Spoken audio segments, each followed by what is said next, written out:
किशोरी जी के बिना हम नहीं रह सकते हैं और किशोरी जी हमारे बिना नहीं रह सकती है।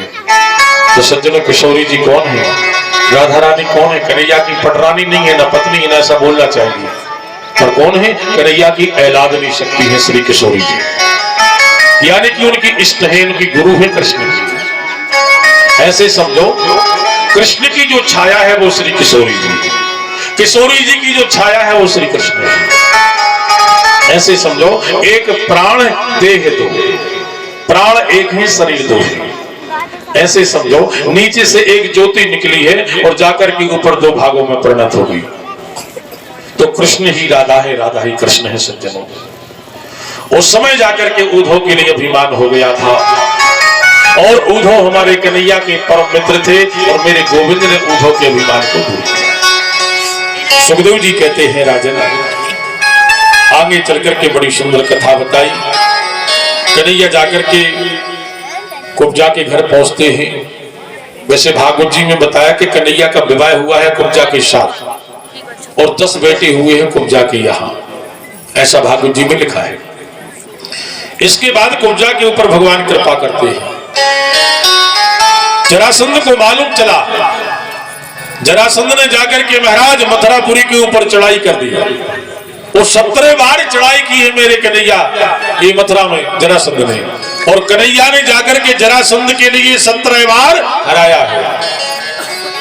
18वीं बार जाकर के महाराज अब इसने सोचा कि कृष्ण ने हमारे दमान के लिए मारा है, कंस के लिए मारा है, और आज दमान का बदला हम स्वयं लेंगे, जरासंध कहता है। 18वीं बार जाकर के 11,000 ब्राह्मणों के लिए इसने अनुष्ठान में बिठा दिया युद्ध जीतने के लिए। और जरासंध ने 11,000 ब्राह्मणों से कहा, अगर आज हम युद्ध में हार जाएंगे तो तुम लोगों के सिर अलग कर दिए जाएंगे, और युद्ध में जीत गए तो इतना धन देंगे तुम लोगों के लिए कि जीवन में किसी के द्वार पर मांगने की आवश्यकता नहीं पड़ेगी। 11,000 ब्राह्मण बैठे हैं, और आज 11,000 ब्राह्मण भगवान से पुकार कर रहे हैं, गोविंद आज हम लोगों के वचन को सत्य करने के लिए गोविंद रण के लिए छोड़ देना। आज भगवान ने जब 11,000 ब्राह्मणों की पुकार को सुना है, मेरे गोविंद ने जाकर के रण के लिए छोड़ दिया ब्राह्मणों का वचन सत्य करने के लिए। उस समय मेरे गोविंद का एक नाम और पड़ गया, रण छोड़ राय जी। बोलिए रण छोड़ राय भगवान की जय हो। एक नाम और पड़ गया गोविंद का। घनघोर जंगल में पहुंचे महाराज, और जाकर के मेरे गोविंद जिस गुफा में मुचकुंद जी महाराज कई वर्षों से शयन कर रहे थे महाराज, और कन्हैया छुप गए। एक कालिया बन जाकर के देखने लगा। अब इसने सोचा कि ये कृष्ण हमारे डर के कारण चदरिया को तान करके सो गया है। कालिया बन गालियां देने लगा, अरे ओ कृष्ण हमारे डर के कारण यहाँ आकर के चदरिया को तान करके सो गया है। जब नहीं उठे तो उसने सोचा कृष्ण सो रहा है, उसने एक लात का प्रहार कर दिया, और जैसे मुचकुंद जी महाराज के ऊपर लात का प्रहार किया, मुचकुंद की जैसे निद्रा खुली महाराज आंखों में से अग्नि की ज्योति निकली और जाकर के काल यवन को जलाकर के राख की ढेरी बना दी। और उस समय जाकर के प्रभु ने मुचकुंद जी के ऊपर कृपा की है।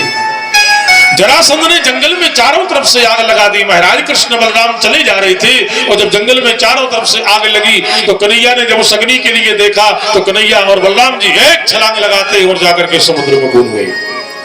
और रात ही रात में कन्हैया ने सारे मथुरावासियों के लिए बुला लिया द्वारकापुरी में। सुखदेव जी कहते हैं, एक राजा है जिनका नाम है रेवत, उनकी बेटी का नाम है रेवती। तो माता रेवती का विवाह बलराम जी के साथ में संपन्न हो जाता है। कन्हैया द्वारकापुरी के राजा बन गए, भाभी भी घर में आ गई। एक दिन कन्हैया विचार करने लगे, देखो मैं द्वारकापुरी का राजा बन गया हूं, भाभी भी घर में आ गई हैं, अब होना चाहिए हमारा विवाह। कन्हैया सोचने लगे, पर कोई संबंध लेके आता ही नहीं है। क्यों? इसलिए नहीं आता है कि जीवन निकल गया महाराज लड़ाई झगड़ा करते करते। बचपन में चोरी की महाराज, और बड़े हुए तो खूब लड़ाई करते रहे, कोई संबंध लेके आया नहीं, तो कैसे विवाह होगा? आप लोग ये मत सोचना कन्हैया के 16,108 विवाह हुए। सुखदेव जी ऐसी सुंदर कथा लेकर के आए हैं विवाह की।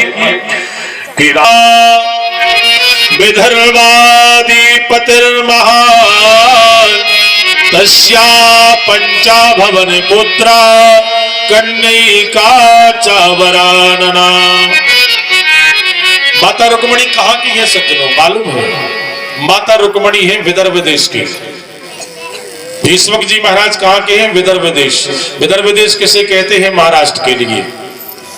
और माता रुक्मणी का गांव कौन सा है? कौंडिन्यपुर। गांव का नाम है कौंडिन्यपुर।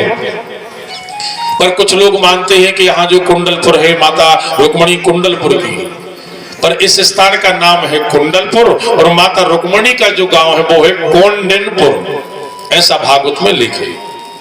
विदर्भ देश की है माता रुक्मणी।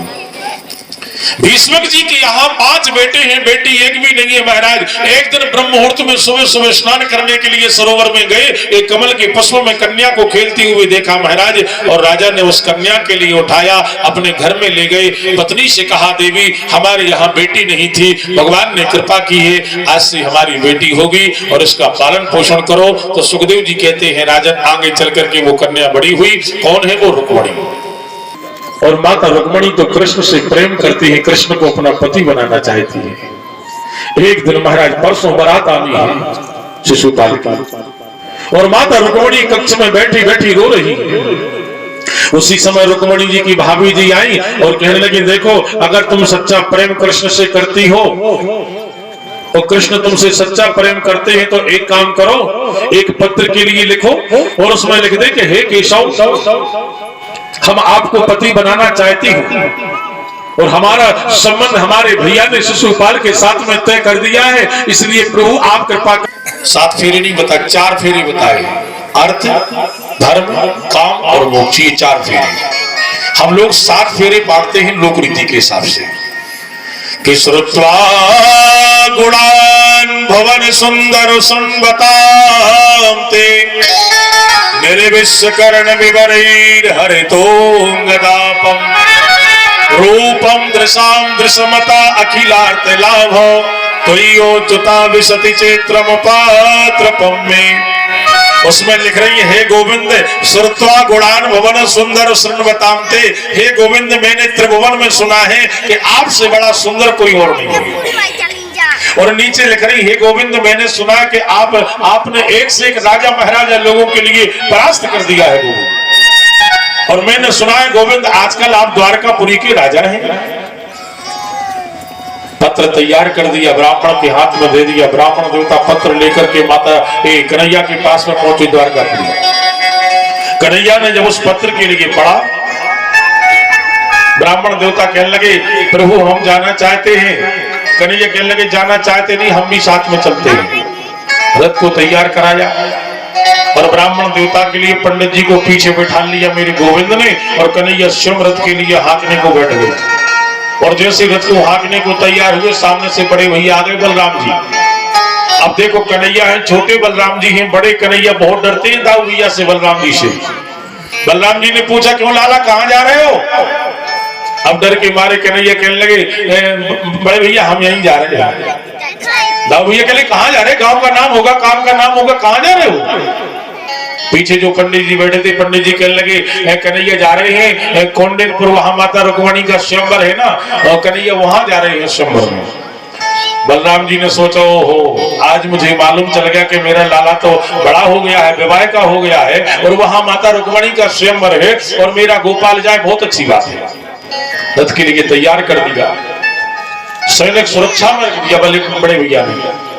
आज माता रुक्मणी गौरी के मंदिर में पूजन करने के लिए आ रही है महाराज। आज रुक्मी ने महाराज 10,000 सेवकों के लिए सुरक्षा में लगा दिया और 10,000 सखियां रुक्मणी के अगल बगल में चल रही है, उनके मध्य में रुक्मणी जी चल रही है, गौरी के मंदिर में जा रही है। और जैसे गौरी के मंदिर में पूजन करने के लिए पहुंचे हैं, गोस्वामी तुलसीदास जी महाराज दर्शन करा रहे हैं। होते ही आवो सहरे सीता आई, आवो सहरे सीता आई, नहीं आवो सहरे सीता आई, गिरे जहाँ पूजन जननी पठाई, पूजन जननी पठाई, वो सर सीता आई,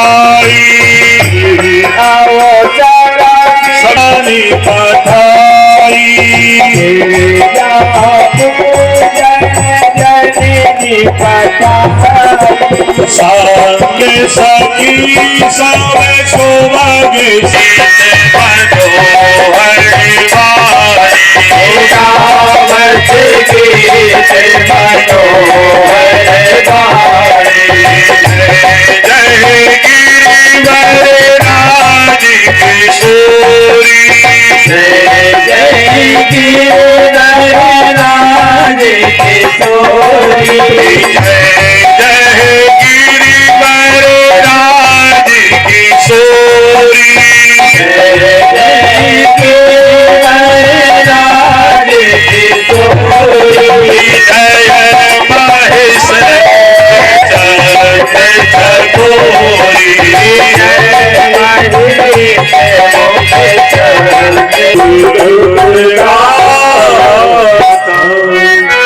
गौरी के मंदिर में जब पूजन करने के लिए पहुंची 10,000 सेवक दरवाजे पर खड़े हैं सुरक्षा के लिए, 10,000 दासियां खड़ी महाराज सुरक्षा के लिए। ध्यान से सुनेंगे।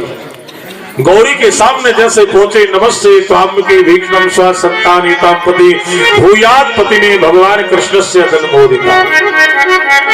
और माता रुक्मणी ने गौरी से कहा, हे माँ, हमारे लिए कृष्ण पति के रूप में मिले। तो गौरी के गले में से पुष्प की माला निकली और जाकर के रुक्मणी के गले में गिर गई। देर हो गई। माता रुक्मणी बार बार पीछे मुड़कर के देख रही, अभी तक मेरे गोविंद मुझे लेने के लिए नहीं आए। उदास हो गई माता रुक्मणी। थोड़ी देर में देखा मेरे गोविंद का रथ जाकर के मंदिर के दरवाजे पर पहुंच गया और इतने सुंदर लग रहे, मेरे गोविंद इतने सुंदर लग रहे हैं कि 10,000 सेवक जो खड़े थे महाराज, वो कन्हैया की सुंदरता